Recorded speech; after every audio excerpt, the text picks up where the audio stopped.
Bayanihan. Natawag namin ba-o-ba-o dito sa amin.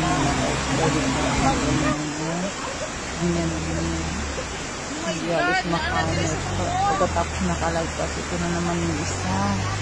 Yung multi-cut. Silakan sila. Hirap na nakabon dito. Inubra. Ito na naman.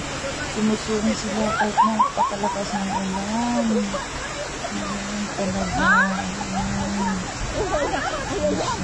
Ito na ito sa sasakyan.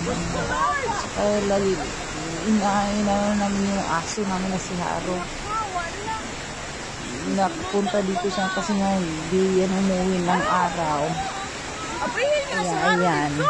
Tumalab life kasi. Kaya ayan. Muntik na maanod sa baha. Kaya nirescue din namin, nilabas ng kapatid ko. Kaya nabibidyo ako dito. Hindi na yun.